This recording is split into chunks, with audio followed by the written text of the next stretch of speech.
එහෙනම් පුතා 11 ශ්‍රේණියේ ඔයගොල්ලෝගේ මේ පන්තියේ ප්‍රශ්න පන්තියේ අපි දැන් කරන්නේ 2018 පේපර් එකේ 9 වෙනි ප්‍රශ්නේ. එහෙනම් පුතා රචනා ප්‍රශ්න පත්‍රයේ 9 වෙනි ප්‍රශ්නේ පළවෙනි ප්‍රශ්නේ ඉඳන් සාකච්ඡා කරනවා බලන්න දරුවෝ. එහෙනම් පුතා පළවෙනි ප්‍රශ්නේ ගත්තාම මේ LM කියන කොටස් දෙකත් එක්ක ද්විධන කැටාය LM දෙන්නම එක වගේ කියලා කියන්නේ. දැන් පුතේ LM දෙන්නම එක වගේ හැබැයි පුතේ සම්මත සංකේත නෙමෙයි. එයාලා ඇසුරින් පුතා මේක සොයන්න කියලා කියන්නේ. එහෙනම් පුතේ මේ තුලිත සමීකරණය ලියන්න කියනවා. මම එතකොට දැන් බෝඩ් එකේ දාලා තියෙනවා. මේකට අදාළ පුතා තුලිත සමීකරණ. එළුයි එමුයි දෙන්නම පුතා එක වගේ නිසා සංයෝජතා වෙනසක් නැති නිසා එක සමානව පුතේ සංයෝග ලියවෙනවා. එහෙනම් පුතා L ධන MSO4 LSO4 ධන M කියලා ආවා. ඊට පස්සේ පුතා මෙතන ඊළඟ ප්‍රශ්නය අහනවා මේක මොන ප්‍රතික්‍රියාවක්ද කියලා. මේක පුතා ඒක විස්ථාපන ප්‍රතික්‍රියාවක්. ඒකට තව නමක් දෙන්න පුළුවන් පුතේ විස්ථාපන කියන නමටම ප්‍රතිස්ථාපන කියලා. එතකොට පුතා බය වෙන්න එපා. ප්‍රතිස්ථාපන කියන්නේ ඒ විස්ථාපන ප්‍රතික්‍රියාවටමයි. ඒක ප්‍රතිස්ථාපන ප්‍රතික්‍රියාව සමානයි ඒක විස්ථාපන ප්‍රතික්‍රියාව කියලා මතක තියාගන්න. එහෙනම් පුතා හරිද තේරුණාද? කොබලන අදෝසන පුතේ තේරුණාද? එහෙනම් එතනින් පස්සේ පුතා ඊළඟට L හා M ලෝහ දෙක අතරින් සක්‍රියතාව ශ්‍රේණිය පුතේ ඉහළින් පිටන්නේ කවුද අහනවා. මම ඔය ප්‍රශ්නට උත්තරේ ඔයගොල්ලන්ටම පැහැදිලි කරගන්නම පුළුවන් කරා මම ඉස්සල්ලා. ඒතර පුතේ ඔය ප්‍රශ්නේ පුතා ලෝහ දෙකක් ගත්තාම පුතේ ප්‍රතික්‍රියාවක් සිද්ධ කරන්න නම් එයා අර අපි කියන්නේ ලොකු පොලක් වගේ ඇවිල්ලා පුතා අර සංයෝගයේ කෙනෙක් අයින් කරන්න හැකියාවක් තියෙන්න ඕන. එහෙනම් පුතා එයා ප්‍රබලයක් වෙන්න ඕන. එහෙනම් පුතා L තමයි සක්‍රියතාව ශ්‍රේණියේ ඉහළින් පිටන්නේ. එහෙනම් පුතා ඒ ප්‍රශ්නය අවසන් එතනින් ඊළඟට එන්න පුතා ඊළඟ කොටසට පුතේ මෙවන් ප්‍රශ්නයක් මම බදාදත් ඔබට හම්බුණා. මගේ හිතේ තියනවා පුතේ ඔයාලට ඔය මේ OH අයන තියෙනකොට රෝස පාට වෙන එකක්. ඊට පස්සේ පුතා පොටෑසියම් පෙරිසයනයිඩ් අර යකඩ Fe2+ කියන්නේ ආයන තියෙනකොට එහෙම නැත්නම් ලෝහේ යකඩ දිය වෙනකොට පුතා එතන නිල් පාට වෙන එකක්. එහෙනම් පුතේ ඔන්න යකඩ විකාදනයට පුතා ලෝහවල බලපෑම පරීක්ෂා කරන්නට ඔබට මතක ඇති ඒගාර් මිශ්‍රණය කියලා මිශ්‍රණයක්. එහෙනම් පුතා මේ තියෙන්නේ මේ අඩංගු ජෙලි මාධ්‍යයේ තියෙන පුතේ මොනවද? සෝඩියම් ක්ලෝරයිඩ්, ඊට පස්සේ පුතා පිනෝප්තලින්, ඊට පස්සේ පුතා පොටෑසියම් ෆෙරිසයනයිඩ්, ඊට පස්සේ පුතා ජලය, ඊට පස්සේ පුතා ඒගාර අඩංගුවේ. විභාගයට අහුවොත් පුතා යකඩ විකාදනය කෙරෙහි වෙනත් ලෝහවල බලපෑම නිරීක්ෂණය කරන්න පරීක්ෂණයට ගන්න ද්‍රව්‍ය මොනවද කියලා පුතේ ඕම් පාඩම් කරගන්න. සෝඩියම් ක්ලෝරයිඩ්, පිනෝප්තලින්, පොටෑසියම් පෙරිසයනයිඩ්, ජලය, ඊට පස්සේ පුතා ඒගාර අඩංගුවේ. එහෙනම් පුතා ඔහොම තියලා පැය කීපයකට පස්සේ ජෙලි මාධ්‍යයේ යකඩ ඇණේ අසල ජෙලි මාධ්‍යයේ දක්නට ලැබෙන වර්ණය කුමක්ද කියලා අහුවා පුතේ. එතකොට පුතේ දැන් යකඩය පුතේ විකාදනය වෙනවා. එතකොට යකඩය විකාදනය වෙනවා. එතකොට පුතේ මෙතන කතාව හොඳට බලන්න. යකඩ විකාදනය කෙරෙහි ලෝහවල බලපෑම. ඉතින් පුතේ පොයින්ට් එක අල්ලන්න තියෙන්නේ කොතනින්ද? මෙතන පුතා ගෙනල්ලා තියෙන තහඩුව අනුව. ගෙනල්ලා තියෙන තහඩුව අනුව. යකඩට වඩා උඩ තහඩුවක් ගෙනාවොත් යකඩට වඩා උඩ තහඩුවක් ගෙනාවොත් ඒ උඩ ගේන කෙනා තමයි පුතේ දියවන්නේ. යකඩය ආරක්ෂා වෙනවා පුතේ. යකඩට වඩා සක්‍රියතා ශ්‍රේණියේ පල්ලෙහා කෙනෙක් ගෙනාවොත් මොකද වෙන්නේ පුතේ? යකඩේ දිය වෙනවා. යකඩේ දිය වෙනවා.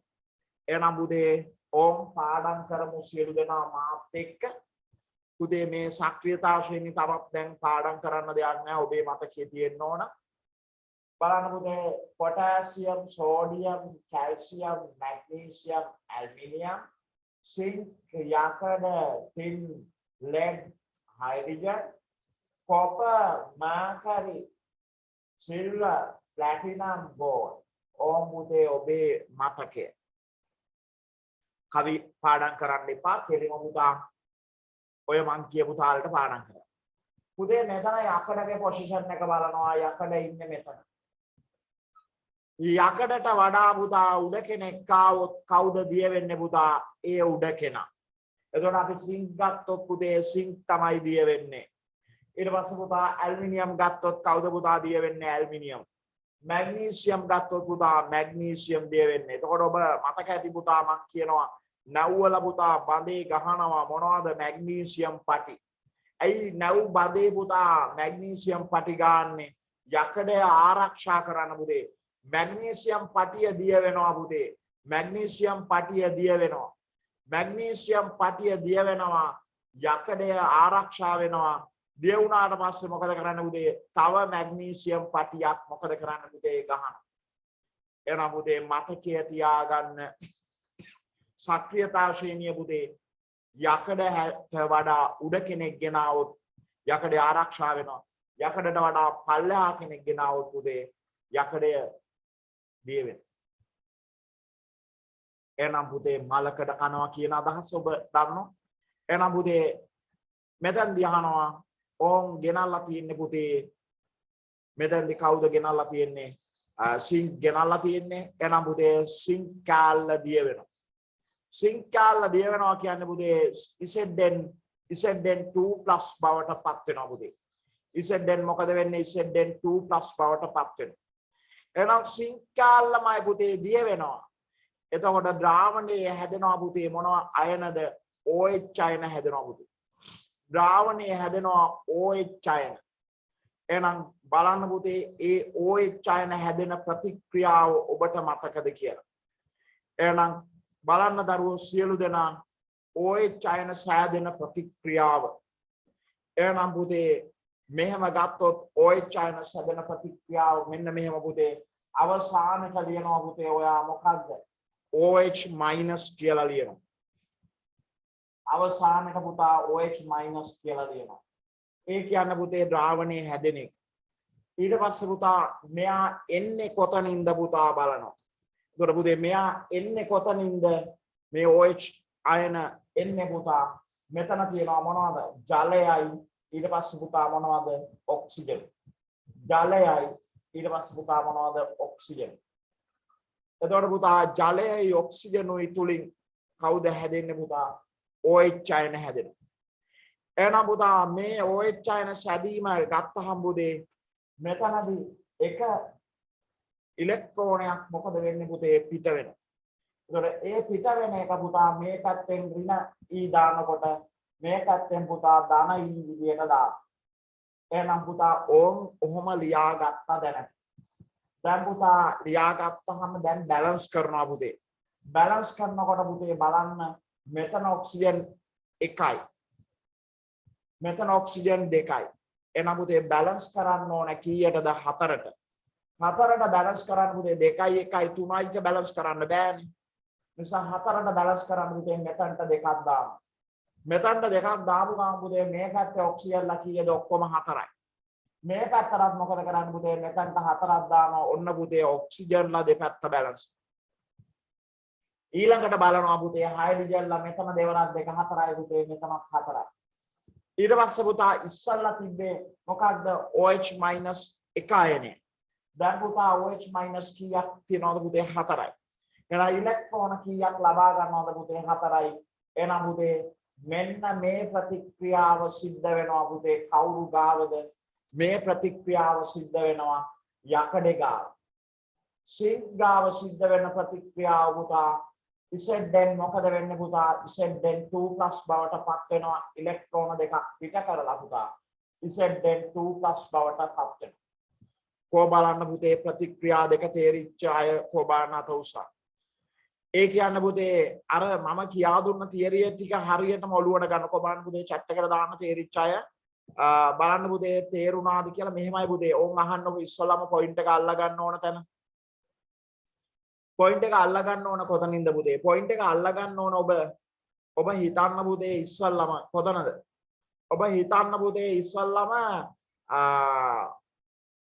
යකඩට වඩා සක්‍රියතාව ශ්‍රේණියේ උඩ කෙනෙක්ද පල්ලෙහා කෙනෙක්ද ඉන්නේ කියලා.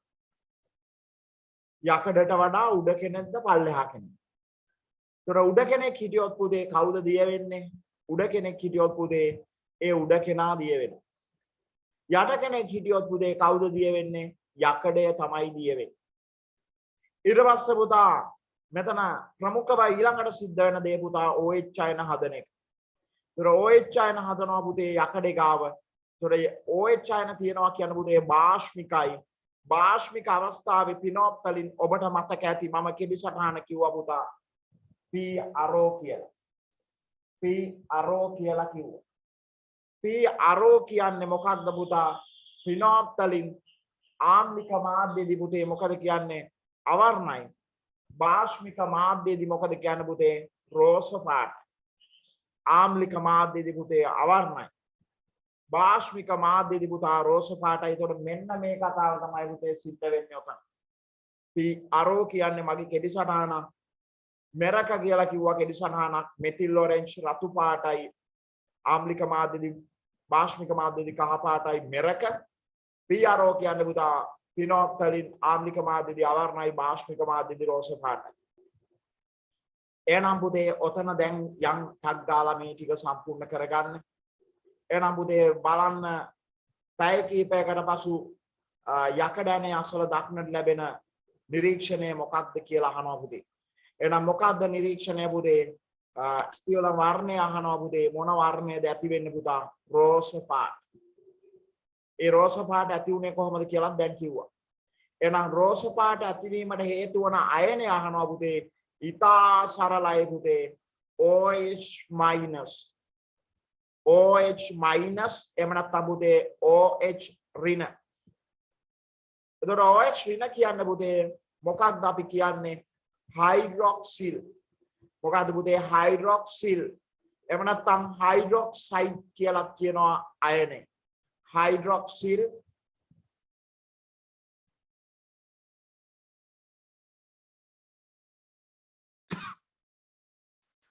බලන්න දරුවනේ. එතකොට බලන්න සිළු දෙනා ඒ අණුව මෙතන පුතා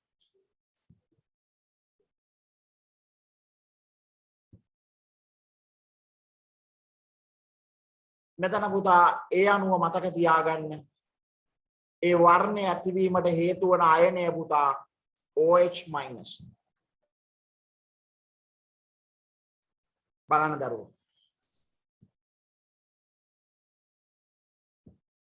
එතකොට පිළිතුරු ටිකටක් ටක් ගාලා පුතා ලකුණු කරගමු දැන් සියලු දෙනා.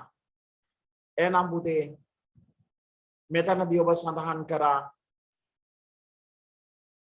පැය කිහිපයකට පස්සේ දක්නට ලැබෙන වර්ණය රෝස පාටයි. ඊළඟට පුතා එම වර්ණය ඇතිවීමට හේතු වෙච්ච අයනය පුතා OH minus එහෙම නැත්නම් හයිඩ්‍රෝ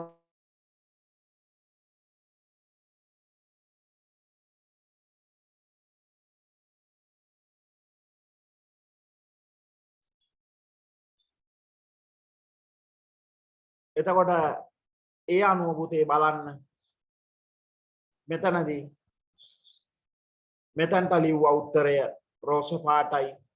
මෙතනට ලිව්වා හේතු වන අයනය පුතා OH minus. ඊළඟට පුතා මෙතනදී කියනවා සිංක් ලෝහය අසල සිදුවන ප්‍රතික්‍රියාව සඳහා තුලිත සමීකරණය ලියන්න කියලා. තුලිත ආයනික සමීකරණය. එතකොට පුතා තුලිත ආයනීකරණ සමීකරණය ලියන්නේ කොහොමද පුතා?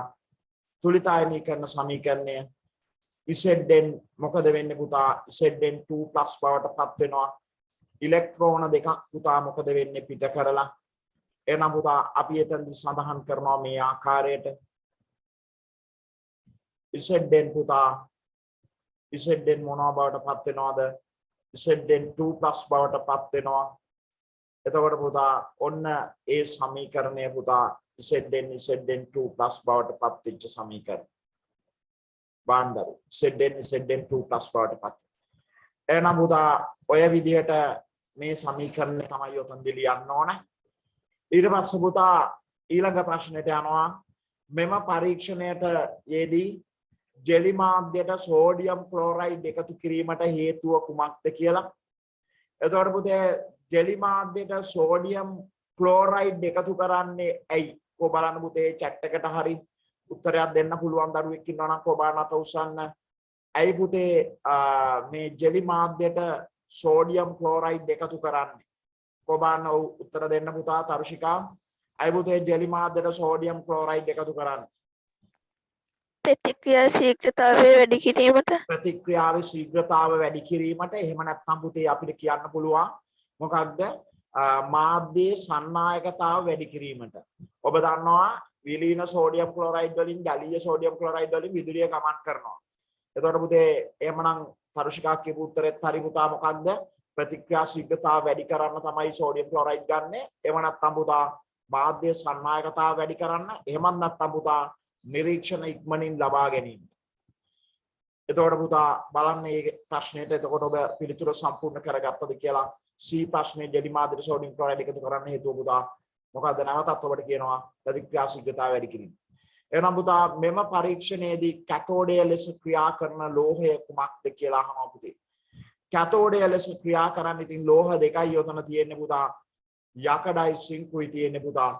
ඒතර ඔබ දන්නවා පුතා යකඩ වල සිදුවෙන්න පුතා ඔක්සිකරණයක්ද හරණයක්ද කියලා පුතේ. යකඩ වල ප්‍රතික්‍රියාව තමයි පුතේ මේ ඔබ දැක්ුවේ. එතකොට පුතා ඉලෙක්ට්‍රෝන ලබා ගැනීමක් තමයි පුතේ යකඩ සිද්ධ කරන්නේ. ඉලෙක්ට්‍රෝන පිට කිරීමක් තමයි පුතේ කාගේද සිද්ධ කරන්නේ? සිංක් වල පිට කරන්නේ. ඉලෙක්ට්‍රෝන පිට කිරීම. එතකොට පුතේ එතකොටදී අපි දන්නවා ඇනෝඩේ ගත්තාම ඔක්සිකරණයක්ද හරණයක්ද පුතා. ඈක මතක තියාගන්න පුතේ. ඈක සමදාමත් එලෙසමයි පුතේ. ඈක වෙනස් වෙන්නේ නැහැ. ඈක වෙනස් වෙන්නේ නැහැ. ඊළඟට පුතා කෑ හා වෙනස් වෙන්නේ නැහැ. ඈක වෙනස් වෙන්නේ නැහැ. කෑ හා වෙනස් වෙන්නේ නැහැ. ඒක පුතා විද්‍යුත් රසායනික කෝෂයටත් ඊට පස්සේ විද්‍යුත් විච්ඡේදන කෝෂයටත් පුතේ එලෙසම තමයි වෙනස් වන අග්‍රය ධන ඍණ අග්‍රය තමයි. එතකොට පුතේ ඇනෝඩේ හැමදාමත් සිද්ධ වෙන්නේ පුතා ඔක්සිකරණයක්. කැතෝඩේ සිදු වෙන්නේ හැමදාමත් පුතා ඔක්සිහරණයක්. එතකොට පුතා පිට කිරීමට අදාළව ඔක්සිකරණය කතා කරනවා. එහෙනම් පුතේ මෙතනදී කැතෝඩය ලෙස ක්‍රියා කරන්නේ කවුද අහනවා. ඒතර ඔබ දන්නවා කැතෝඩය සිදු වෙන්න පුතා ඔක්සිහරණය. ඔක්සිහරණය ඉලෙක්ට්‍රෝන ලබා ගන්නවා පුතේ. එහෙනම් ඉලෙක්ට්‍රෝන ලබා ගත්තේ කවුද? සිංක්ද යකඩද? සිංක්ද යකඩද ඉලෙක්ට්‍රෝන ලබා ගත්තේ. එහෙනම් පුතේ ඉලෙක්ට්‍රෝන ලබා ගත්තේ කවුද? යකඩයි ඉලෙක්ට්‍රෝන ලබා ගත්තේ. ඒක පැහැදිලිවම මේ ප්‍රතික්‍රියාවේ පේනවා. මේ තියෙන පුතේ යකඩ ඉලෙක්ට්‍රෝන ලබා ගන්න හැටි. මේ තියෙන පුතේ ධන 4යි. ඊට පස්සේ පුතා මේ තියෙන්නේ සිංක් ඉලෙක්ට්‍රෝන පිට කරපු හැටි පුතා. මේ තියෙන්නේ සිංක් ඍණ 2යි කියලා. නම් පුතා ඔය විදිහටයි මේ විශේෂණය ගන්න මතක තියාගන්න සියලු දෙනා. එහෙනම් පුතා සිංක් තහඩුව අසල සිදුවන අයනික සමීකරණය අහනවා. එතකොට ඒක අපි ලිව්වා. ජෙලි මාධ්‍යයට ප්‍රතික්‍රියා ශීඝ්‍රතාව වැඩි කරන්න තමයි ජෙලි මාධ්‍යයට සෝඩියම් ක්ලෝරයිඩ් එකතු කරන්නේ. ඒකත් ලිව්වා. මේ පරීක්ෂණයේදී පුතා කැතෝඩය ලෙස ක්‍රියා කරන්නේ කවුද ඇහුවා? යකඩ. ඊට පස්සේ පුතා මේ පරීක්ෂණයට අදාළ වන ප්‍රායෝගික භාවිතයක් අහනවා පුතේ. මේ පරීක්ෂණයට අදාළ ප්‍රායෝගික භාවිතය මොකක්ද පුතේ? ඉතින් ඔබ දන්නවා සරලව යකඩ පුතා ගැලවනයිස් කරනවා. යකඩ ගැලවනයිස් කරනවා කියන්නේ යකඩ සිංක් ලෝහය සමග තමයි ඒ ගැලවනයිස් කිරීම සිදු කරන්නේ. එහෙනම් පුතා යකඩ ගැලවනයිස් කිරීමට ඊට පස්සේ පුතා ඔන්න එකක් යකඩ ගැලවනයිස් කිරීමට මේ ක්‍රියාව භාවිතා කරනවා. ඊළඟට මම ඔබට කිව්වා නැව්වල බඳට පුතා මොකද කරන්නේ? සම්බන්ධ කිරීමට ගන්නවා. නැව්වල බඳට සම්බන්ධ කිරීමට මේ ප්‍රායෝගික භාවිතයක්. ඊට පස්සේ පුතා නැව්වල බඳට මැග්නීසියම් පටි ගහනවා කියලා මම කිව්වා. ඊට පස්සේ පුතා පොළොවට වල්ලන නලවලට පුතා සම්බන්ධ කිරීමට ගන්නවා. ඊට පස්සේ පුතා කැපවන ලෝහයක් ලෙස යෙදීමට ගන්නවා. කොහොමද පුතේ එහෙනම් ප්‍රශ්නේ තේරුණාද? ඔබට පුතා එන්න තියෙන්නේ මෙච්චරයි. මතක තියාගන්න එච්චරයි තියෙන්නේ පුතේ. ලෝහය මොකද පුතේ? යකඩය ගත්තොත් යකඩයට ඉහළ කෙනෙක් ගත්තොත් පුතා එයා මොකද කරන්නේ පුතේ? යකඩය ආරක්ෂා කරනවා. එයා දිය වෙනවා උඩ ඉන්න කෙනා. යට කෙනෙක් ගත්තොත් යකඩේ දිය වෙනවා. එතකොට පුතේ ඇනෝඩය කැතෝඩය ගන්න කොහොමද පුතා? ඉලෙක්ට්‍රෝන පිට කරන කෙනා මොකද කරන්නේ පුතේ? ඔක්සිකරණයක් සිදු වෙන්න පුතේ. ඔක්සිකරණය සිදු වෙන්න කාගේද පුතා? ඇනෝඩේ ඊට පස්සේ පුතා ඉලෙක්ට්‍රෝන ලබා ගන්න කෙනා ලබා ගන්න ඔක්සිහරණයක් සිද්ධ වෙන්න පුතා. ඒතර ඉලෙක්ට්‍රෝන ලබා ගැනීම ඔක්සිහරණය පුතා. එහෙනම් ඔක්සිහරණයක් සිදු වෙන්නේ කැතෝඩේ බව මතක තියාගන්න. ඔය ටික පුතා ආපහු මම මේ වීඩියෝ එක දැම්මම බලන්න පුතේ. එතකොට පාඩම් කරගන්න ඔය මං කියනවා වගේ. බාන දරුවෝ. එහෙනම් මතක තියාගන්න එහෙනම් අවසන් කොටසට දැන් එමු පුතා. අවසන් කොටසට එන්න. ධ්වනි තරංග ගැන පුතා තියෙන්නේ. B කොටස එකේ කොටස් දෙකයි තියෙන පුතා. A B කියලා ලේසි ඒම ආවම ධ්වනි තරංග පිළිබඳ අධ්‍යයනය කිරීම සඳහා සකස් කරන ලද ඇටවුමක් දැක්වෙනවා. එතකොට පුතා සංඥා ජනකය, සංඥා වර්ධකය, ශබ්ද විකාශකය, ඊට පස්සේ පුතා ධ්වනි අනාවරකය. සංඥා ජනකයෙන් සිද්ධ වෙන්නේ මොනවද පුතේ? දැන් ඔය වගේ එකක් තිබ්බකම ඕකෙන් ඔයාගේ ඊළඟ අවුරුද්දට විභාගයකට පාඩම් කරගන්න. සංඥා ජනකයෙන් සිද්ධ වෙන දේ විද්‍යුත් සංඥා නිපදවනවා. පාලකය අතර නිපදවන සංඥාවේ සංඛ්‍යාතය වෙනස් කරනවා පුතේ. ඊළඟට සංඥා වර්ධකය පුතා. ජනකයෙන් ලැබෙන සංඥා පුතා වර්ධනය කරනවා. මාර වටිනවා පුතේ. ඔයාලට මේ අවුරුද්දට මේ ටික ගන්න. පාලකය අතරින් පුතා වර්ධනය පාලනය කරනවා. ඊට පස්සේ පුතා ශබ්ද විකාශකයෙන් මොකද්ද සිද්ධ වෙන්නේ? වර්ධකයෙන් ලැබෙන විද්‍යුත් සංඥා පුතා ධ්වනීය සංඥාවක් බවට පත් කරනවා. ධ්වනි අනාවරකයෙන් මොකද්ද සිද්ධ වෙන්නේ පුතා? ශබ්ද විකාශනයෙන් ලැබෙන ධ්වනි තරංගවල පුතා සංඛ්‍යාතය සහ විස්තාරය තිරය මත සටහන් කරනවා. එහෙනම් පුතා ඊළඟට බලන්න ශබ්ද විකාශකයකින් ලැබෙන ධ්වනිය ඊට පස්සේ පුතා මිනිස් කනට සංවේදී වීම සඳහා පුතා පවත්වාගත යුතු සංඛ්‍යාත පරාසය පුතා හර්ට්ස් 20 ඉඳන් 20000 ඕක අනන්තවත් අහන ප්‍රශ්නයක්. නිසා මතක තියාගන්න පුතේ හර්ට්ස් 20 20000 හරියට ලියන්න පුතේ මේ විදියට 20යි hz ඊට පස්සේ පුතා 20000 සීමාව දාන්න හරියට පුතා 20යි hz ඊළඟට 20000යි hz කියලා පුතා සීමාව දාන්න හරියට. එහෙනම් 20ම ලිව්වා capital H simple Z ඊළඟට දැම්මා 20000යි පුතා capital H simple Z. කරුණාකරලා පුතා ඕක වෙනස් කරන්න එපා. ඔය තාලෙටම ලියන්න. ඊළඟට බලන්න පුතාලා සියලු දෙනා ඊයත පරාසය තුල සංඛ්‍යාතයේ ක්‍රමයෙන් වැඩි කරන විට ශ්‍රවණය වන මොකද කියන්නේ පුතා ධ්වනියේ වෙනස් වන ලාක්ෂණික ගුණය පුතේ සංඛ්‍යාතයට සම්බන්ධ වෙන්නේ පුතේ තාරතාව එහෙම නැත්නම් හඬේ උස් පහත් බව ඊට පස්සේ පුතා හඬේ සරට සම්බන්ධ වෙන්නේ පුතේ විස්තාරය මතක තියාගන්න පුතේ හඬේ සරට විස්තාරය එතකොට පුතේ තාරතාවට සම්බන්ධ වෙන්නේ පුතේ ඔතනදී ඔබ ලියන්න ඕන පිළිතුර තාරතාව වෙනස් වන ලාක්ෂණික තාරතාව තව විදියකට කියන්න පුළුවන් හඬේ උස් පහත් බව ඊට පස්සේ පුතා ඊළඟට සංඥා වර්ධකයේ පාලකයේ අතුර මගින් විස්තාරය වෙනස් කරන විට වෙනස් වන ධ්වනි ලක්ෂණය පුතා හඬේ සැර. ඒතර මතක තියාගන්න පුතේ පළවෙනි එක තාරතාව දෙවෙනි එක හඬේ සැර තුන්වෙනි එක පුතා අපි කියනවා ධ්වනි ගුණය කියලා පුතේ. ඒතර ඒක මතක තියාගන්න. එහෙනම් පුතේ සංඥා වර්ධකයේ විස්තාරය වෙනස් කරන විට ධ්වනිය වෙනස් වන ලාක්ෂණිකය පුතා හඬේ සැර. ඒකට තව නමක් කියනවා පුතේ තාරතාවත් එක්ක යන අනිත් නම පුතා විපුලතාව. මොකද පුතා විපුලතාව ලියා ගන්න පුතේ ටක් ගාලා ඒක හඬේ සැර කියලා පැතිරක් දාලා පුතා විපුලතාව කියලා දාන්න.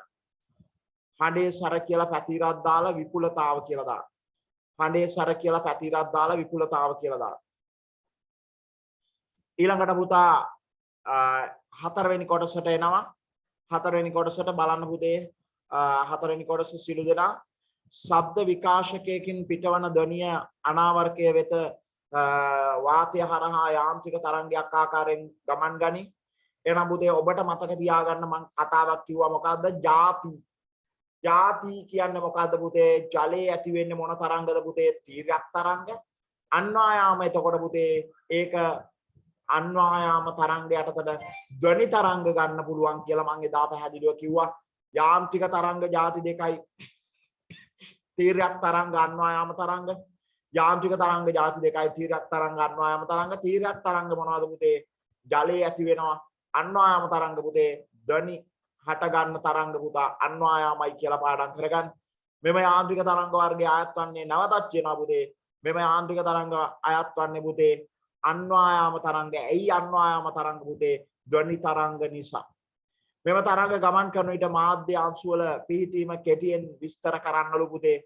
එහෙනම් සඳහන් කරන්න පුතේ මේ විදිහට මේක එනවා පුතේ මේ වගේ ප්‍රශ්නයක්. එහෙනම් ලියන්න පුතාලා සියලු දෙනා.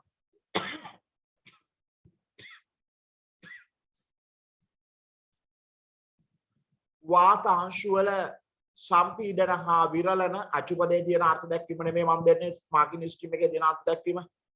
වාත අංශු වල සම්පීඩන හා විරලන ඇති කිරීම. වාත අංශු වල සම්පීඩන හා විරලන අංශු ඇති කිරීම. විරලන ඇති කිරීම. අංශු ගමන් කරන දිශාවට තරංගය ගමන් කිරීම. අංශු ගමන් කරන දිශාවට තරංගය ගමන් කිරීම. මේ අවසන් පොයින්ට් එක තමයි පුතේ හරියට ගන්න ඕනේ. අංශු ගමන් කරන දිශාවට තරංගය ගමන් කිරීම. අංශු ගමන් කරන දිශාවට තරංගය ගමන් කිරීම. ඊළඟ කොටසට යනවා පුතේ ලේසි මේ වගේ ප්‍රශ්නයක් පුතේ ඔබට ආවොත් මාර පාසුවෙන් කරගන්න පුළුවන්. ශබ්ද විකාශකයක් තියෙනවා පුතේ. ශබ්ද විකාශකයේ 170 මීටර දුරින් අනාවර්කයේ තබලක් පුතේ. ශබ්ද විකාශයෙන් නිකුත් වන දැනිය අනාවර්කයට ගමන් කරන්න පුතේ කාලය 0.5යි. එන පුතේ ආයිත් ඇති දෙයක් නෑ පුතේ. දානවා සූත්‍රය පුතා. සූත්‍රය මොකක්ද පුතා? වේගය සමානයි දුර බෙදීම කාලය. අර චූටි කාලේ හදන ගානක් පුතේ එතනදි කරන්න තියෙන්නේ. ඒ චූටි කාලේ හදන ගාන නැවතත් අද දවසේ හදනවා පුතේ. වේගය සමානයි දුර බෙදීම කාලය. එහෙනම් පුතා වේගය සමානයි පුතේ දුර බෙදීම කාලය. එහෙනම් පුතේ එතනදි ඔබ සඳහන් කරන්නේ පුතේ මොකක්ද? දුර කොච්චරද? 170යි මීටර. බෙදනවා පුතේ 0.5 s. උත්තරය එනවා පුතා 340යි ms ඍණේ. 340යි ms ඍණේ. ඒක නම් ලේසි පුතේ. කොබාන තේරිච්ච අත උසන්න. කොබාන පුතේ තේරිච්ච අත උසන්න. ඒක නම් ලේසි. හරි. බලන්න පුතේ ඉස්සලා ඔයගොල්ලෝගේ WhatsApp numbers මට ලියා ගන්න බැරි වුණා පුතේ. මොකද මේ සිග්නල් ප්‍රශ්නයක් ඇවිල්ලා මේ Zoom එක කට් වුණා. ඒක නිසා පුතා ආපහු පොඩ්ඩක් ඒ numbers යොදපු දරුවෝ ටික WhatsApp numbers ටික නැවතත් යොමු කරන්න පුතේ. සියලු දෙනා. එහෙනම් පුතේ අවසන් කොටසට එන්න පුතා. එතනින් පොඩ්ඩක් නැවතත් යොමු කරන්න පුතේ WhatsApp numbers යොමු කරමු දරුවෝ. එහෙනම් පුතේ පහත 1 2 අවස්ථාවලදී ධ්වනි ප්‍රවේගය වෙනස් වේද වෙනස් නොවේද යන්න පුතා සඳහන් කරන්නලු. එහෙනම් පුතේ බලන්න සංඥාවේ සංඛ්‍යාතය වෙනස් කරාම සංඥාවේ සංඛ්‍යාතය වෙනස් කරාම පුතේ ධ්වනි ප්‍රවේගය පුතේ වෙනස් වේද නොවේද? පුතේ සංඛ්‍යාතය බලපාන්නේ නැහැ පුතා. එතෙන්දී ධ්වනි ප්‍රවේගයට මතක තියාගන්න පුතේ. ඒ කාරණය තමයි ඔතනදි වැදගත් වෙන්නේ පුතේ. එහෙනම් වෙනස් නොවේ. ඊළඟට පුතා උෂ්ණත්වය අනුවත් අහනවා පුතේ. එතනත් පුතේ ඔබ නැවතත් සටහන් කරන්න වෙනස් නොවේ පුතේ. වෙනස් නොවේ. ටග්ගාල පුතේ නැවතත් සටහන් කරන්න වෙනස් නොවේ. එහෙනම් පුතේ ඔය ආකාරයට ඔන්න මේක ඉවර අවසන් වෙනවා පුතේ. දැන් 2017 ගන්නවා පුතේ. ඔයාලට මම අතිරේක දවසක් දාලා 17යි 16යි පුතා ඉවර කරනවා. ඒ නිසා ඒ දවස් දෙකට සහභාගී වෙන්න මම එක දවස් කියන්නම් පුතා. ඔයගොල්ලන්ට ගෲප් එකට දාන්නම් දවස් එදාට ඇවිල්ලා වැඩ කටයුතු කරගන්න පුතේ. එහෙනම් ටග් ගාලා එන්න පුතා 2017 කෙටි ප්‍රශ්න පත්‍රය. 2017 කෙටි ප්‍රශ්න පත්‍රය ගන්න පුතේ සියලු දෙනා. එහෙනම් බලන්න පුතේ ඔන්න සාර්ථකව පුතා ඔයගොල්ලන්ට මේ කොටස කතා කරලා දුන්නා. ඒතකොට පුතා අපි උඩින් කරේ නෑ පුතා. ඔයාලට පැහැදිලි කිරීම සිදු කරලා ඒ නියමාකාරව පුතේ වැඩ කටයුතු සිදු කරේ. එතකොට වෙලාව චූට්ටක් ගත වෙනවා පුතේ. උත්තර ටිකක් විතරක් කියලා වැඩක් නෑ. ඒක නිසා බාන්න පුතේ එහෙමනම් සියලු දෙනා යන් අපි දැන් ඒ පේපර් එකට යමු සියලු දෙනා. 17 ගන්න පුතේ. 17 ගන්න.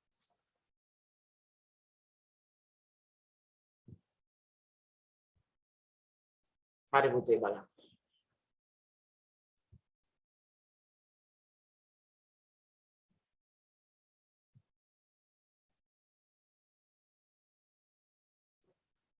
right. එතකොට පුතේ අර මං කියපු විදිහට දැන් මේ වෙලාවේ කවුරු හරි හිටියේ නැත්තම් පුතා මාකින් ස්කීම් බලන්න ඕන විදිය කිව්වා. ඔයා පුතා මාකින් ස්කීම් 5 මම ගෲප් එකට දානවා. ඒ කියන්නේ අර ඔයගොල්ලෝ වෙනම එකතු කරපු ගෲප් එකට අලුතෙන් ඒ ගෲප් එකට දානවා පුතේ මාකින් ස්කීම් 5. ධම්මා පුතේ කෙටි ස්ට්‍රක්චර්ඩ් තියෙනවා ප්‍රශ්න 20ක්. එක පේපර් එක 4 ගානේ 4 5 20ක්. පුතා ඒක බලන්න ඕන ඔයා උත්තරෙත් සමග ප්‍රශ්නය සමග උත්තරේ තියෙනවා ඒ මාකින් ස්කීම් එකේ. ඒක තමයි පුතේ ඔබ අධ්‍යයනය කරන්න. සමත් බලන්න පුතේ ඒ විදියට ඒ වැඩ කටයුතු සිද්ධ කරන්න. එහෙනම් පුතා දැන් 17 පේපර් එක යොමු කරන්න.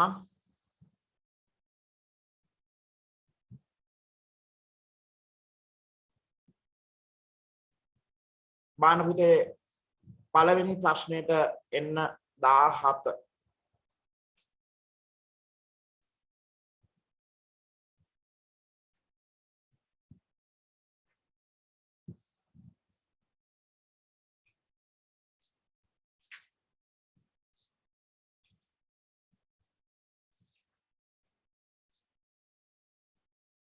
හරි.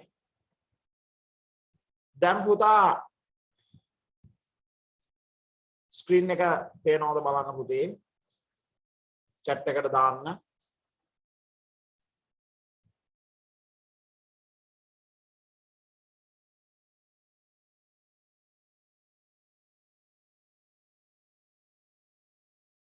බලන්න දරුවෝ. ස්ක්‍රීන් එක පේනවද කියලා පොඩ්ඩක් chat එකට දාන්න කවුරු හරි දරුවෙක්. ස්ක්‍රීන් එක පේනවද කියලා පොඩ්ඩක් ටක් ගාලා දාන්න chat එකට. ස්ක්‍රීන් එක පේනවද කියලා දාන්න chat එකට. ටක් ගාලා පුතේ.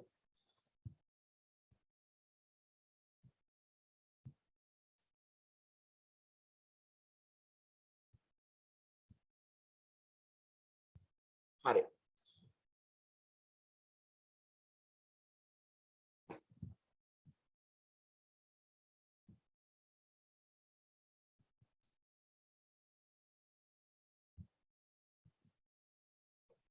හරි. බලන්න දරුවෝ.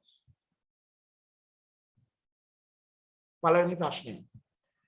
පාත සඳහන් නේවයන් පුතා කුමන ශාකය විවෘත බීජයකද කියලා අහනවා. පුතේ මුලින්ම පාඩම් කරගන්න මෙහෙම මොකක්ද මුලින්ම පුතා ශාක බෙදනවා කොටස් දෙකකට. මොකද්ද පුතා කොටස් දෙක? සපුෂ්ප ශාක අපුෂ්ප ශාක. එතකොට පුතා සපුෂ්ප ශාක අපුෂ්ප ශාක කියලා බෙදනකොට ඊළඟට බෙදනවා පුතා සපුෂ්ප ශාක එක බීජපත්‍රී ද්විබීජපත්‍රී අපුෂ්ප ශාක බීජ හට ගන්නා බීජ හට නොගන්නා කියලා. එහෙනම් පුතා මෙතනදී අහන්නේ බීජය පුතා විවෘතයි. ඒතකොට විවෘත නම් විවෘත බීජක කියනවා පුතේ. බීජය පිටතට විවෘත නම් බීජය වැහිලා නම් පුතා තියෙන්නේ ආවෘත බීජක කියනවා සංවෘත බීජක කියලා කියනවා. එහෙනම් පුතා ඒ අනුව ඔබ බලන්න පුතේ පොල්වල බීජය සංවෘතයි කියන්නේ වැහිලා තියෙන්නේ බී වලත් ඒ වගේ. ඊට පස්සේ පුතා තෘණ වලත් ඒ වගේ පුතා. එහෙනම් ඔතනදී පුතා උත්තරය ගන්න මොකක්ද? ෆයිනස් තමයි පිළිතුර.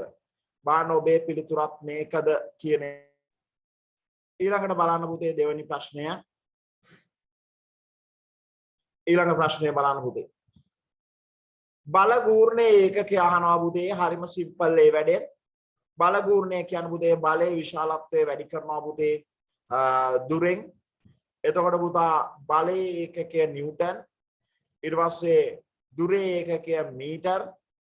එහෙනම් පුතා පිළිතුර වන්නේ නිව්ටන් මීටර්. තුන්වෙනි උත්තරේ. ඒවා හරිම පාසුයි පුතේ කරන්න. ඊළඟට එනවා පුතේ උත්තරේ නිව්ටන් මීටර් බල ගූර්ණය. මිනිසාගේ පුතා නයිට්‍රජනීය බහිස්රාවය මිනිසාගේ නයිට්‍රජනීය බහිස්රාවය සඳහා ප්‍රධාන වශයෙන් දායක වන ඉන්ද්‍රිය මොකක්ද අහනවා පුතේ. ඒතර මිනිසාගේ නයිට්‍රජනීය බහිස්රාවය සඳහා දායක වන ප්‍රධාන ඉන්ද්‍රිය මේවා පුතේ බලන්න දෙයක්වත් නැහැ. ටක් ගාලම උත්තර ගහන්න පුළුවන් ඒවා. ඌක්ක එහෙම නැත්නම් පුතේ වකුගඩු. ඒවා ඉතින් ආයි බලා ඉන්න දෙයක්වත් නැහැ. විභාගයට ආවොත් සිම්පල්ලිම පුතා තප්පර දෙකක් ඈ. ඊළඟට පුතා හතරවෙනි ප්‍රශ්නෙට එනවා. පාස් සඳහන් කුමන ද්‍රව්‍ය ජලය සමග මිශ්‍ර කරාම පුතා විෂම ජාතීයද කියලා අහනවා. විෂම ජාතීයයි කියන්නේ දෙන්න හරියට මිශ්‍ර වෙන්නේ නැහැ. ඉතින් ඔබට මතකයි පුතා උත්තරය මොකක්ද? කොපර් සල්ෆේට් ජලය දිය වෙනවා කොහොමද? එදිල් මන්දසාර ජලය හොඳට දිය වෙනවා. සීනි ඔබ දන්නවා දිය වෙනවා කියලා.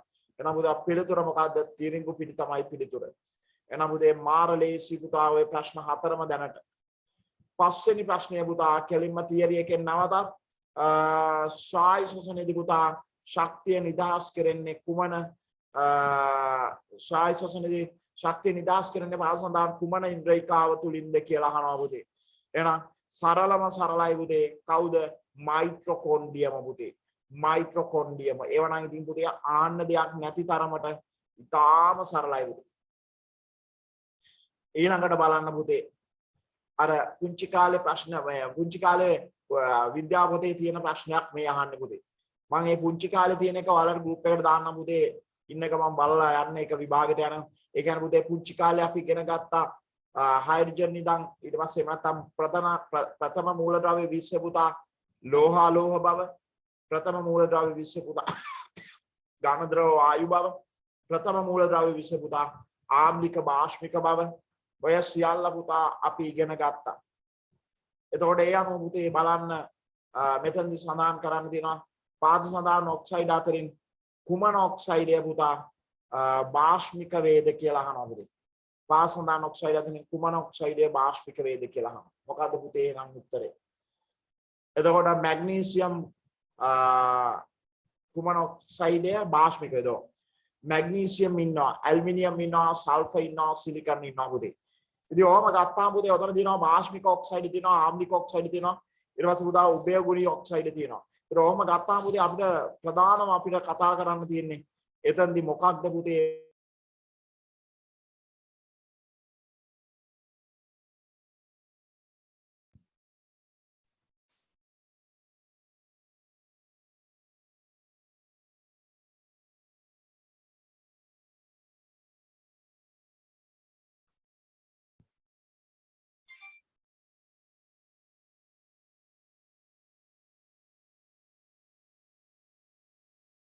Hello.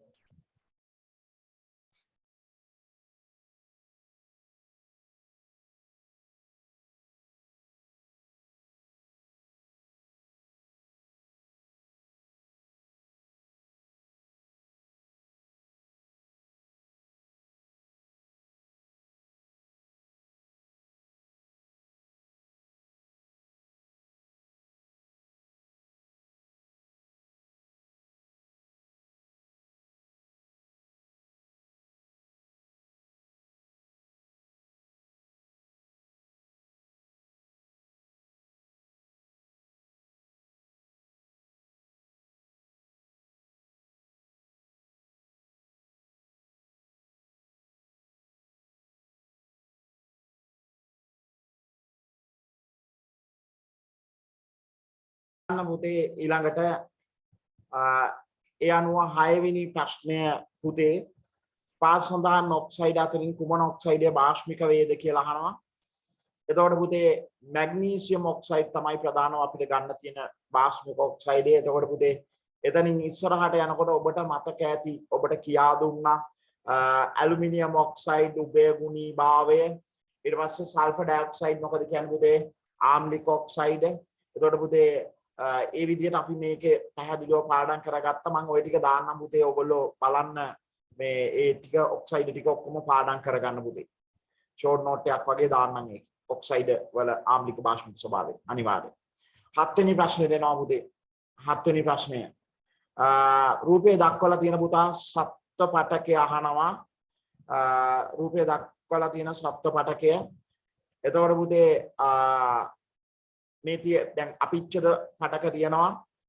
ඊළඟට පුතා දෙවෙනියට පේශි පටක තියෙනවා. ඊට පස්සේ ස්නායු පටක තියෙනවා. සම්බන්ධක පටක තියෙනවා. එහෙනම් පුතේ මේ පටක වලින් මේකේ තියෙන සප්ත පටකය මොකක්ද? මේ තියෙන සප්ත පටකය පුතේ අතරම ඔය හතරම තියෙන සප්ත පටක තමයි. ඒ කියන්නේ පේශි පටක, අපිච්ඡද පටක, ස්නායු පටක, සම්බන්ධ පටක.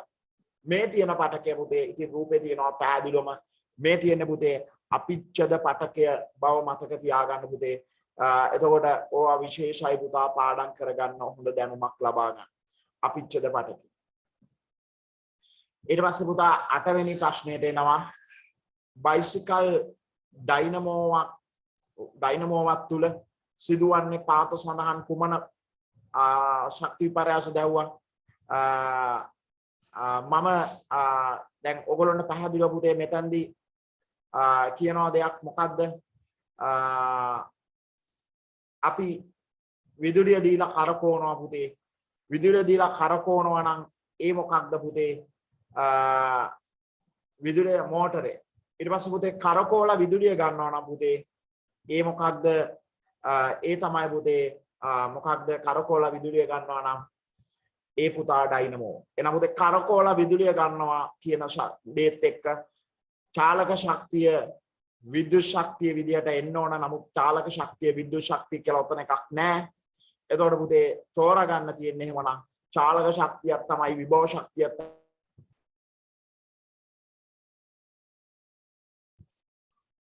පාන්දර.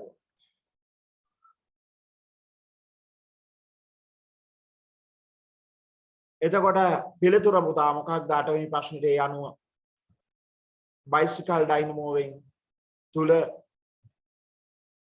සිදුවන්නේ පාත සඳහන් කුමන ශක්ති පරිවර්තනයක්ද? එතකොට පුතේ මතක තියාගන්න යාන්ත්‍රික ශක්තිය විද්‍යුත් ශක්තිය පිළිතුර. ඉතින් බලන්න පුතේ ප්‍රශ්න 8ක් ආවම පාසුම පාසුයි. ඒකයි බලන්න ඔයගොල්ලෝ 9 වෙනි ප්‍රශ්නෙට දැන් එනවා.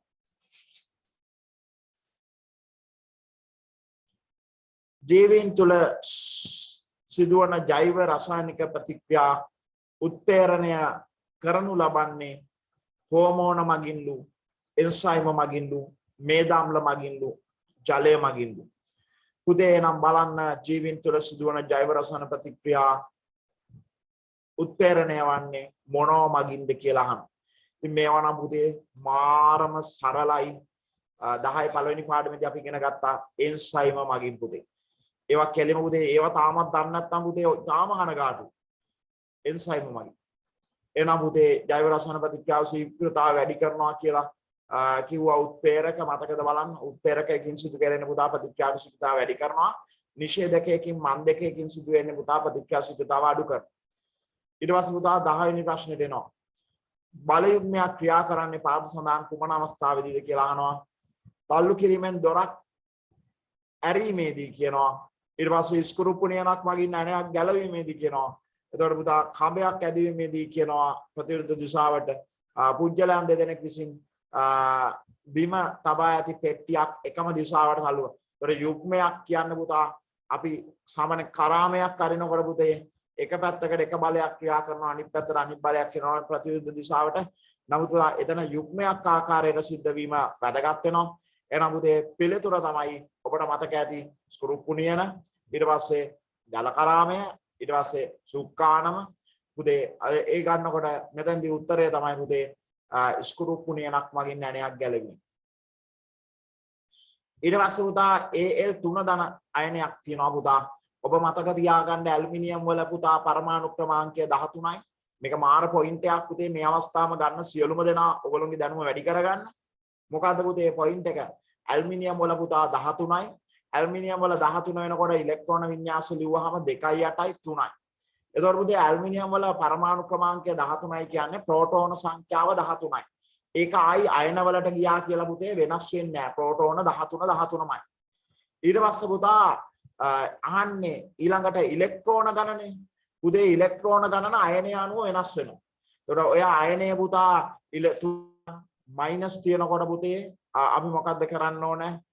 ඉලෙක්ට්‍රෝන සංඛ්‍යාව මයිනස් තියනකොට ඒ කියන්නේ අයනය මයිනස් තියනකොට පුතා ඒ ගාන මොකක්ද කරන්න ඕන? අඩු කර එකතු කරන්න ඕන මයිනස් තියනකොට. එතකොට 3+ තියනකොට පුතා ඒ ගාන අඩු කරන්න ඕන. එතකොට පුතේ අපි දන්නවා ඇලුමිනියම් වල 2යි 8යි 3යි 3ක් එහෙනම් අඩු කරන්න ඕන පුතේ 2යි 8යි එතකොට 10යි. එහෙනම් පුතා ඉලෙක්ට්‍රෝන ගාන 10ක් තියෙන්න ඕන උත්තරේ. ප්‍රෝටෝන ගාන වෙනස් වෙන්නේ නැහැ පුතා. ප්‍රෝටෝන ගාන පුතා ඒ තිබ්බ ගානමයි. ඒ කියන්නේ තිබ්බ ගානමයි කියන පුතේ 13මයි. එහෙනම් 10යි 13යි තියෙන පිළිතුර තමයි ඔබට උත්තරේ විදියට ගන්න තියෙන්නේ. එහෙනම් 11ට උත්තරය පුතා බලන්න. පැහැදිලිවම 1 උත්තරය. 11ට උත්තරේ පුතා 1. ඊළඟට එනවා පුතා 12 වෙනි එක ට්‍රිටියම් සමස්ථානිකයේ අංකණය අහනවා පුතේ. එතකොට හයිඩ්‍රජන්, ඩියුටීරියම්, ට්‍රිටියම් කියලා ඔබ ආලා තියෙනවා. එතකොට පුතා එතකොට ට්‍රිටියම් කියන එකේ පුතේ 3 කියන අදහස පුතේ තියෙන්නේ. එතකොට පුතා පරමාණුක ක්‍රමාංකය පුතා හයිඩ්‍රජන්ගේ වෙනස් වෙන්නේ නැහැ. ඒ කියන්නේ පුතේ පරමාණු ක්‍රමාංකය ඔය දැන් ඔය අපි සම්මත විදියට ලියනකොට උඩට එන්නේ මොකද්ද පුතේ ස්කන්ධ ක්‍රමාංකය, යටට එන්නේ මොකද්ද පුතේ පරමාණු ක්‍රමාංකය. හොත්තට මතක තියාගන්න සමස්ථානික ලියනකොට පුතේ පරමාණුක ක්‍රමාංකය කිසිසේත්ම පුතා වෙනස් වන්නේ නැත. ඒ කියන්නේ පුතේ යට තියෙන අපි හයිඩ්‍රජන් ගත්තොත් යට තියෙන. එතකොට පුතේ ඒක තමයි මෙතනදි ගන්න තියෙන ප්‍රධානම කාරණා. කියන ප්‍රධානම මතක තියාගන්න ඕනේ ඒක. එහෙනම් පුතා ඒ අනුව ඔබ බලන්න පුතේ හතරවෙනි උත්තරේ කැපුවා.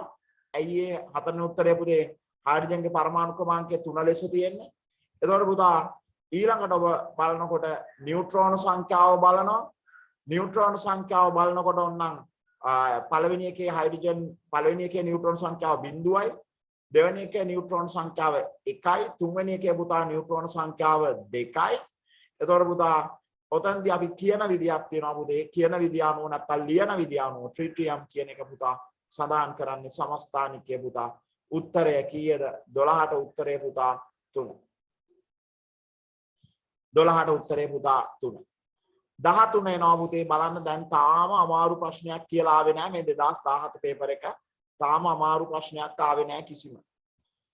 13 වෙනි ප්‍රශ්නේ පුතා සුළඟ මගින් ව්‍යාප්ත වෙන හොර ශාකයේ බීජ කුමන අනුවර්තනය දක්වයිද කියලා අහනවා පුතේ. දොර හොර ශාකයේ දක්වන බීජවල අනුවර්තනය පුතා මොකක්ද?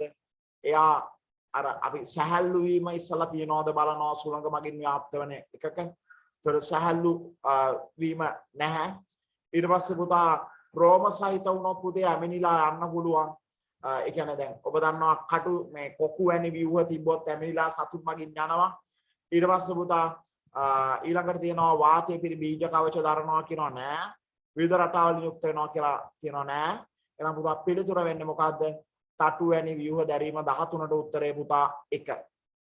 14 එනවා පුතේ බලන්න දැනට ඔක්කොම ලේසි පුතා. 14 වෙනි ප්‍රශ්නෙට කතා කරනවා දැන්. ඉතින් මේවා හොඳට අධ්‍යයනය කරලා වැඩේ කරන්න පුතේ. 14 වෙනි එක කියන්නේ මොකක්ද පුතා?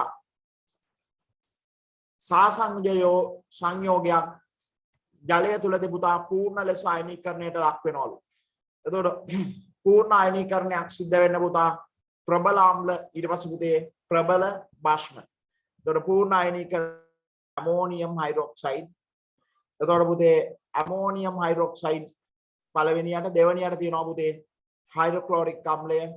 තුන්වෙනියට තියෙනවා පුතේ කොපර් සල්ෆේට්. හතරවෙනියට තියෙනවා පුතේ කාබනික් අම්ලය. ඔය පුතේ නම් කියන විදියත් වැදගත්. ඒ නිසා පුතා ඒ ටිකත් බලා ගන්න. ඔය නම් කියන විදිය පුතේ. එතකොට බලන්න පුතේ ඔය ඇමෝනියම් හයිඩ්‍රොක්සයිඩ් ගත්තාම ඇමෝනියම් හයිඩ්‍රොක්සයිඩ් පුතේ භාෂ්මයක්. ඊළඟට පුතා දුබල භාෂ්මයක් ඇමෝනියම් හයිඩ්‍රොක්සයිඩ් කියන්නේ. HCl කියන්නේ පුතේ ප්‍රබල ආම්ලයක්. කොපර් සල්ෆේට් කියන්නේ ලවණයක්. ඊට පස්සේ කාබනික් අම්ලය කියන්නේ පුතේ දුබල ආම්ලයක්. එහෙනම් පුතා 14 වෙනි එකට ඒ අනුව පුතේ ඉතාම පහසුවෙන් උත්තරය ගන්න පුළුවන් HCl. බාහන පුතේ දණ්ඩ ප්‍රශ්න 14ක් ආවා. ඉතාම පහසුයි පුතේ ගන්න විදිහත් මතක තියාගන්න. ඔතනදී අවශ්‍ය දරුවෝ ලියා ගන්න දන්නේ නැත්නම් ඇමෝනියම් හයිඩ්‍රොක්සයිඩ් කියන්නේ දුබල භාෂ්මයක්. HCl කියන්නේ පුතේ ප්‍රබල ආම්ලයක්. කොපර් සල්ෆේට් කියන්නේ ලවණයක්. ඊට පස්සේ H2CO3 කියන්නේ පුතේ කාබනික් අම්ලය. ඒක පුතා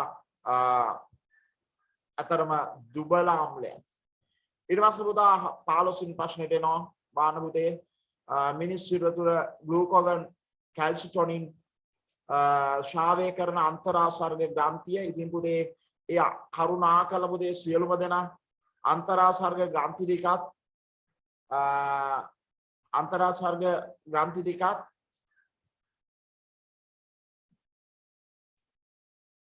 අන්තරාසර්ග ග්‍රන්ථි ටිකත් ඊළඟට පුතා ඒවැන් සිදු කරන කාර්ය ටිකක් පුතේ සියලු දෙනා පාඩම් කරගන්න. ඒ පාඩම් කරගත්තාම පුතේ ඕකේ එන ඕන ප්‍රශ්නකට ලියන්න පුළුවන්. එහෙනම් පුතා ග්ලූකගන් සම්බන්ධ වෙන්නේ මොන කොටසටද? එතකොට පුතේ ඔබ දන්නවා කතාවක් මොකද්ද? මේකේ විශේෂත්වයක් තියෙනවා. අර අපි සාමාන්‍යයෙන් සිරුරේ ග්ලූකෝස් සාන්ද්‍රණය වැඩි වුණාම මොකද වෙන්නේ? ඉන්සියුලින් දානවා. ආයි ග්ලූකෝස් සාන්ද්‍රණය අඩු වුණාම මොකද වෙන්නේ පුතේ? ග්ලූකගන් කියන හෝමෝනේ ගන්නවා. ඒක පුතේ එහෙමනේ සිද්ධ වෙන්නේ. එතකොට දැන් ඒ වගේ අදහසක් පුතේ අරගෙන එකක් අල්ලපු ගමන් අනිත් එකක් පුතේ ඔබට පහසුවෙන් අල්ල ගන්න පුළුවන්. එහෙනම් පුතේ 15 වෙනි ප්‍රශ්නෙට පුතේ බලන්න සිරු දෙනා ඔය මං කියපු අදහස තියෙනවා නම් පුතේ ඔයාලට ග්ලූකගන් හෝමෝනේ ශ්‍රාවය වෙන්නේ අග්න්‍යාශය. එතකොට පුතේ අග්න්‍යාශයේ තියෙන ලැංගහන් දීපිකා වල ඔබ දන්නවා ඒක. එතකොට පුතේ ඒක ගත්ත ගමන් පුතේ උත්තරේ හරි. يعني එක පොයින්ට් එකෙන් පුතේ උත්තරේ අල්ලන්න පුළුවන්. ඊට පස්සේ තයිරොයිඩ් ග්‍රන්ථිය වලින් පුතා ශ්‍රාවය වෙනවා පුතේ මොනවද? එතකොට කැල්සිටොනින්. එතකොට මතක තියාගන්න ඒක. එහෙනම් පුතේ 15ට උත්තරේ එක. බාන පුතේ තාමත් අපි කතා කරපු සියලුම ප්‍රශ්න උත්තර පුතා පහසුයි. එහෙනම් පුතේ 15ට එක. ඊට පස්සේ යනවා පුතා 16 වෙනි ප්‍රශ්නට පුතේ.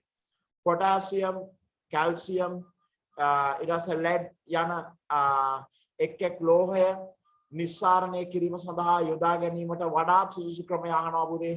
එතකොට පුතේ ඕක මම ෂෝට් නෝට් එකක් ඔයගොල්ලන්ට මම කියා දීලා දිනවා බලන්න පන්තියේ හිටියනම් සක්‍රියතා ශ්‍රේණිය පුතේ උඩම තියෙන පහ කොහමද නිස්සාරණය කරන්නේ?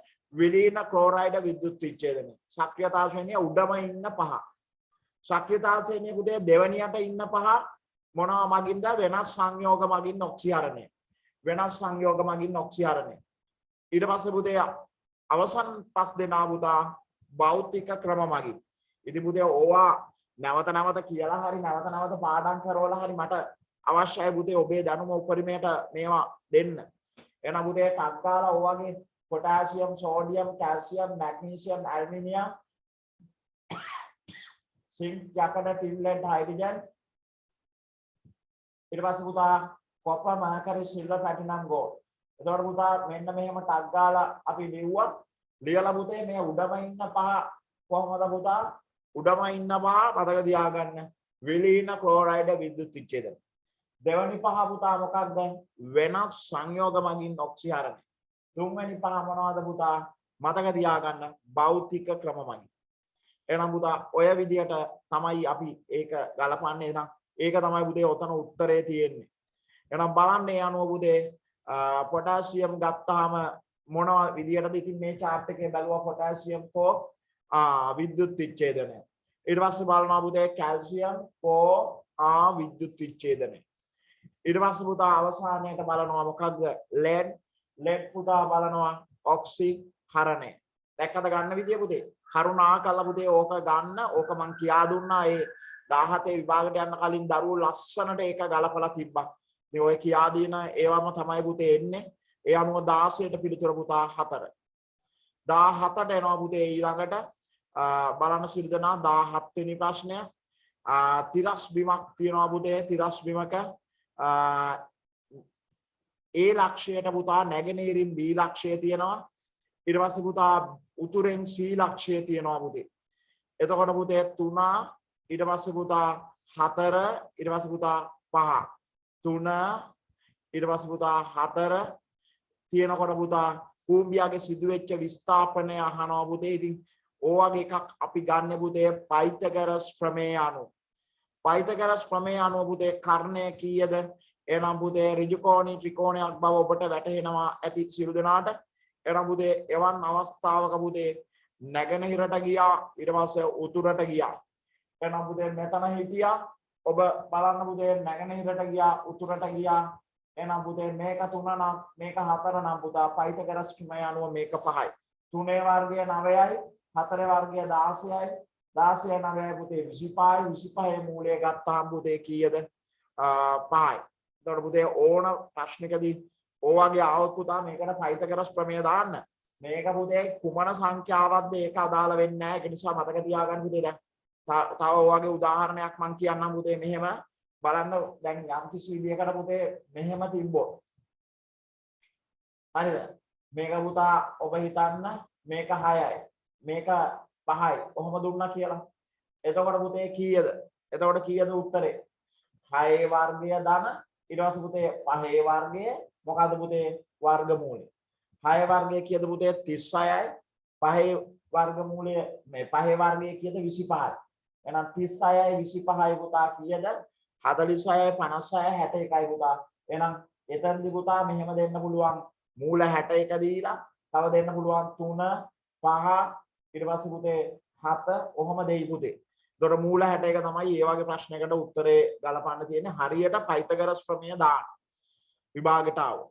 ඒතර පුතේ මතක තියාගන්න විභාගයට ආවොත් කරන විදියක් කියා දුන්නා. ඉතින් හරියට ඒවා අනුගමනය කරන්න. මෙතනදි පුතා කූඹියාගේ සිදුවෙච්ච විස්ථාපනය ගන්න හරිම ලේසි පයිතගරස් ප්‍රමේය දැම්මාම 17ට පුතේ තාමත් පහසුයි උත්තර ටික. ඊටාම පහසුයි ලකුණු 17 නිකන් වගේ පුතේ ඒ තරමට මේක ලේසි පුතේ උත්තරය 5යි මීටර. ඒතර පුතේ හොඳට බලන්න පුතේ ඊටා සැලකිලිමත්ව දැන් ඕකේ වෙනස් කරලා නැති වුණාට විභාගයට එන එකේ පුතේ 0.5 ඊට පස්සේ සෙන්ටිමීටර එහෙම දීලා පටලවනවා පුතේ. ඒ නිසා ඒව බලන්න 0.5 සෙන්ටිමීටර ඒ දීලා තියෙන එකකත් සහිතව ගැලපෙනවද කියලා බලන්න. 18 වෙනි ප්‍රශ්නෙට එනවා පුතේ x නම් උපාංගයක් තියෙනවා පුතේ භාවිතයෙන් මල් පෝච්චියක ප්‍රතිබිම්බයක් සදලා පුතා ඊට පස්සේ සුදු පැහැති සිරස්තලයක් මතට ගත් අවස්ථාවක් ඔන්න දැක්කනවා පුතේ මෙන්න x විය හැක්කේ අහනවා පුතේ එතකොට ප්‍රතිබිම්බය වැටලා තියෙන පුතේ ඉස්සරහට වැටලා තියෙන පුතා එතකොට ඒ අනුව ඔබ තහවුරු කර ගන්න ඕන පුතේ දැන් තල දර්පණයක්ද ඊට පස්සේ උත්තල දර්පණයක්ද කාචයක්ද උත්තල කාචයක්ද අවතල කාචයක්ද කියලා. එතකොට 18 වෙනි ප්‍රශ්නේ බලන්න පුතේ ඔහොම දැන් ඔබ දන්නවා පුතේ ප්‍රතිබිම්බයක් තිරයකට මතට ගන්න බැරි ඒ කියන්නේ තාත්වික ප්‍රතිබිම්බයක් අපි කියනවා ප්‍රතිබිම්බයක් තිරයක් මතට ගන්න පුළුවන් නම් තාත්විකයි. ප්‍රතිබිම්බයක් තිරයක් මතට ගන්න බැරි නම් අතාත්විකයි. එතකොට තාත්වික ප්‍රතිබිම්බ ගන්න පුළුවන් වස්තු කියන්නේ ටක් ගාලා තාත්වික ප්‍රතිබිම්බ ගන්න පුළුවන් ඒවා. හරි උත්තල කාචයි ඊට පස්සේ මොනවද පුතේ අවතල දර්පණයි. තාත්වික ප්‍රතිබිම්බ ගන්න පුළුවන් ඔය දෙකෙන් පමණයි. උත්තල කාචයි අවතල දර්පණයි. එතකොට පුතේ ඕකේ බලනවා ටක් දාලා උත්තල කාච අවතල දර්පණ දෙක තියෙනවද කියලා. ඉතින් එච්චරයි පුතේ ඕකේ අල්ලන්න තියෙන පොයින්ට් එක. ඒතර පුතේ උත්තල කාච තියෙනවා අවතල දර්පණ නැහැ. එහෙනම් පුතේ පිළිතුර ලෙස තෝරාගත්තා උත්තල කාච. ඔය උත්තල කාච අවතල දර්පණ අபிසාරී ඊට පස්සේ පුතේ උත්තල දර්පණ අවතල කාච අපසාරී. ඕක පොඩ්ඩක් පාඩම් කරගන්න පුතේ. මම නම් පාඩම් කරන් තියෙන එකයි මොකද්ද පුතේ උත්තල කාච අபிසාරී කියලා විතරයි මම පාඩම් කරන් ඉඳලා තියෙන්නේ. එතකොට උත්තල කාච අபிසාරී අවතල කාච අපසාරී. එතකොට පුතේ උත්තල කාච එහෙම වෙනකොට උත්තල දර්පණ පුතා ඒකේ ප්‍රතිවිරුද්ධ අපසාරී. ඉතින් එහෙමයි පාඩම් කරගන්නේ. එහෙනම් සිළු දෙනා නැවතත් කියනවා පුතේ පාඩම් කරගන්න මොකද්ද? පැහැදිලිව මතක තියාගන්න සිළු දෙනා අபிසාරී මොනවද කියලා. අபிසාරී තමයි පුතේ උත්තල කාචයි අවතල දර්පණ. එහෙනම් පුතේ ඒකත් මතක තියාගන්න. ඊට පස්සේ පුතා 19 වෙනි ප්‍රශ්නේ 18ක් දැනට ඇවිල්ලා තියෙනවා පුතේ ලේසි 19 වෙනි ප්‍රශ්නේ බලන්න පුතේ තරංග සම්පීඩනයෙන් පහත දී ඇති කුමන ප්‍රකාශයේ සත්‍ය වේද කියලා අහනවා පුතේ. ඒතකොට තීරයක් තරංගයක් ගත්තාම පුතේ පළවෙනි එක කියනවා සම්පීඩන විරලන සහිතව තීරයක් තරංග ප්‍රචාරණය වේ කියලා. සම්පීඩන විරලන සහිතව තීරයක් තරංග ප්‍රචාරණය වේ කියනවා පුතේ. ඒතකොට 19 වෙනි ප්‍රශ්නෙට ඒක හරියද? සම්පීඩන විරලන සහිතව ප්‍රචාරණය වෙනවා කියලා ඔබ ඉගෙන ගත්තේ කවුද පුතේ? ඉස්සෙල්ලා අපි කතා කරා අන්වායම තරංග වලට අදාළව තරංගයේ ගමන් කරන දිශාවට චලනය වෙනවා කියලා. ඊට පස්සේ පුතා දෙවෙනි එකට යනවා තීරයක් තරංගයක් ශීර්ෂයක් නිම්නයක් අතර දුර එම තරංගයේ තරංග ආයාමයට සමාන වේ කියනවා. ඒක වැරදි පුතා. ඊට පස්සේ පුතා යාන්ත්‍රික තරංග ප්‍රචාරණය සඳහා මාධ්‍යයක් තිබීම අවශ්‍ය නොවේ අත්‍යවශ්‍ය නොවේ කියනවා පුතේ. මුත්තට මතක තියාගන්න තරංග වෙන් කරනවා පුතා ප්‍රචාරණයට මාධ්‍යයක් තිබීමයි නොතිබීමයි යනුව ප්‍රචාරණයට මාධ්‍යයක් තිබීම පුතා යාන්ත්‍රික තරංග ප්‍රචාරණයට මාධ්‍යයක් නොතිබීම පුතා මොනවද විද්‍යුත් චුම්බක. ඔතනදි ගත්තාම පුතා ප්‍රචාරණයට මාධ්‍යයක් තිබීම කියන එකත් එක්ක මේ තිබීම අත්‍යවශ්‍ය නොවේ කියන එක පුතා ප්‍රකාශයේ වැරදි තුන්වෙනි ප්‍රකාශය. ඉතින් මේ වගේ අතරම මේ ප්‍රශ්න පුතේ චුට්ටක් වෙලාව යනවා. මොකද හතරම කියවන්න ඕන. හතරෙන්ම හතරෙනි එක තමයි පුතේ පිළිතුර වෙන්නේ. එතකොට පුතා ඒ වගේ අවස්ථාවක චුට්ටක් ගැටලු වෙනවා, වෙලාව ගත වෙනවා. ඉතින් වෙලාව කොහොම හරි කළමනාකරණය කරගන්න පුතේ. අවසානයේ උත්තරය පදාර්ථ සම්ප්‍රේෂණයකින් තොරව යාන්ත්‍රික තරංග මගින් ශක්තිය සම්ප්‍රේෂණය කෙරේ කියලා. එතකොට පුතේ උත්තර තුනක් කියනකොට ඒ තුනම වැරදි නම් අවසන් උත්තරේ තමයි හරි කියලා හිතන්නත් පුළුවන්. නමුත් පුතා හොඳට කියවලා වැඩේ කරන්න. එහෙනම් පුතා අවසන් 20 වෙනි ප්‍රශ්න පුතේ මුහුදු ජලයෙන් ලුණු නිෂ්පාදනය කිරීමේ ක්‍රියාවලියේ පළවෙනි හා තුන්වන තටාකවලදී අවක්ෂේප වන ලවණ පිළිවෙලින් අහනවා පුතේ. මුහුදු ජලයෙන් ලුණු නිෂ්පාදනය කරන ක්‍රියාවලියේදී පළවෙනි හා තුන්වන තටාකවලදී අවක්ෂේප වන ලවණ පිළිවෙලින් අහනවා පුතේ. එතකොට බලන්න පුතේ එතෙන්දී ඔබට පැහැදිලිවම පළවෙනි තටාකයයි තුන්වන තටාකයයි. එතකොට පුතේ ඔබ ඒක ගත්තා. එතකොට තුන්වන තටාකය මේ අවක්ෂේප වෙනවා සෝඩියම් ක්ලෝරයිඩ් ඔන්නේ ඒ උත්තරේ හරි. එතකොට පුතේ ඒ අනුව උත්තර දෙකක් කැපුවේ. එහෙනම් කපලා උත්තර ගන්නත් පුතේ පොඩ්ඩක් හුරු වෙන්න. කපලා උත්තර ගන්න. එතකොට පුතේ ඒ අනුව බලන්න සෝඩියම් ක්ලෝරයිඩ් උත්තර තියෙන දෙවෙනියට තියෙන උත්තරයක් වෙන්න ඕන. ඊළඟට පුතා කැල්සියම් කාබනේට් මැග්නීසියම් සල්ෆේට් යන දෙකෙන් ඔබ දන්නවා පුතේ පළවෙනි තටාකයේදී අවශේෂ වෙන්නේ මොනවද කියලා? Calcium carbonate. එහෙනම් පුතේ ඔබ පළවෙනියට කැල්සියම් කාබනේට්, දෙවෙනියට මැග්නීසියම් සල්ෆේට්, තුන්වෙනියට සෝඩියම් ක්ලෝරයිඩ් කියලා දැන් පාඩම් කරගන්න. ඒ අනුව උත්තරය පුතා 20ට 1. බලන්න පුතේ 17 පේපර් එක කොච්චර සරලද කියලා දැන් ඔබ 20 19 18 17 20 19 18 කරාට පස්සේ බලන්න 17 කොච්චර සරලද කියලා. මට අන්න ඒ තත්ත්වෙට තමයි පුතේ ඔබව ගේන්න ඕන උනේ. ඔබට අමාරු ඒවා දීලා ඊට පස්සේ පුතේ 17 16 තවත් ලේසි පුතා. හරිද? ඒ කියන්නේ පුතේ විභාගෙ ටිකක් එන්න අමාරු වෙච්ච ප්‍රවණතාවක් තියෙනවා. නමුත් පුතේ ඔබේ දැනුම ටික ටික වැඩිවීමක් තියෙනවා. සමතක තියාගන්න. ඔබ ගාන්ට පුතා ඒ තත්ත්වෙට මම හදලා තියෙනවා. එහෙනම් 21 වෙනි ප්‍රශ්නෙට එනවා පුතේ බලන්න පහත ආහාර දාම අතරින් වඩාත් කාර්යක්ෂම ආහාර දාමය පුතේ. ඒතර කාර්යක්ෂම ආහාර දාමයක් වෙන්න බලන්න පුතේ එතෙන්දී පුරුක් ගාන පුතා අඩු වෙන්න ඕනද වැඩි වෙන්න ඕනද කියලා බලන්න. එහෙනම් පුරුක් ගණන පුතා අඩු වෙන්න ඕන. පුරුක් ගණන අඩුම ආහාර දාමය පුතා පළවෙනි ආහාර දාමය කාර්යක්ෂම ආහාර දාමය පුතා තනකොළ මුවා කොටිය. එතකොට පුතා ඔයාලට තව විශේෂ කාරණයක් කියන්න පුතා. ඔබ අනිවාර්ය පුතා දැන් මෙතන තියෙන හරිම ආහාර දාම හතරක්. තනකොළ මුවා කොටිය කියන ආහාර දාමේ පුතේ කෙලින්ම කට පාඩම් කරගන්න. තනකොළ මුවා කොටිය. තනකොළ මුවා කොටිය. මොකටද? ආහාර දාමයක් ලියන්නවොත් පුරුක් තුනක පුතා මාර ලේසි හරියට අවබෝධ කරගන්න. ඊට පස්සේ පුතා දෙවැනියට පුරුක් හතරක එකක් ලියන්නවොත් ඔන්න පුතා කැරට්, හාව, පිඹුරා, උකුස්ස. ඊට පස්සේ පුතා පහක ආහාර දාමයක් නම් තනකොළ,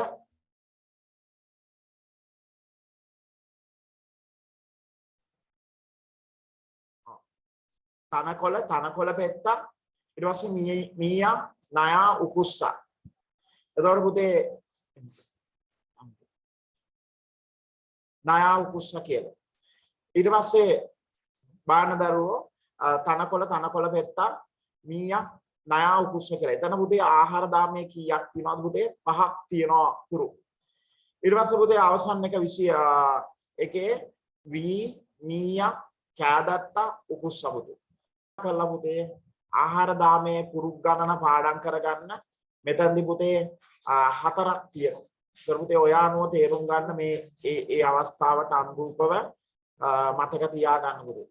එහෙනම් පුතේ අපි අද ඔතනට එනකම් ඔන්න සාකච්ඡා කරා පුතේ බලන්න සියලු දෙනා ඔයගොල්ලන්ට අතිරේක දවසක් දාලා පුතේ මම මේ වැඩ කටයුතු ටික තවදුරටත් කරලා දෙන්නම්. එතකොට සියලු දෙනා පාඩම් කරලා වැඩ කොටස් කරගන්න. ඉතින් වෙසක් පොය කියලා පුතේ ඔබ කාලේ වැය කරන්න එපා, කාලේ නාස්ති කරගන්න එපා පුතේ. පුළුවන් තරම් මහන්සි වෙලා වැඩ කරන්න මේ දවස් ටිකේ. දැන් විභාගය සඳහා ඔබ සූදානම් වෙන්න. එහෙනම් පුතා ඉදිරි දිනේදී ඊළඟට හමු වෙමු. ඔයාලට ගෲප් එකට දාන්න පුතේ පවත්වන පන්ති වේලාවක්.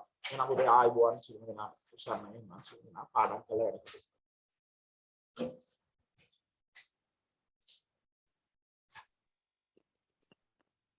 ආයිබෝවන් සර්. ආයිබෝවන් පුතේ උසන්නයි.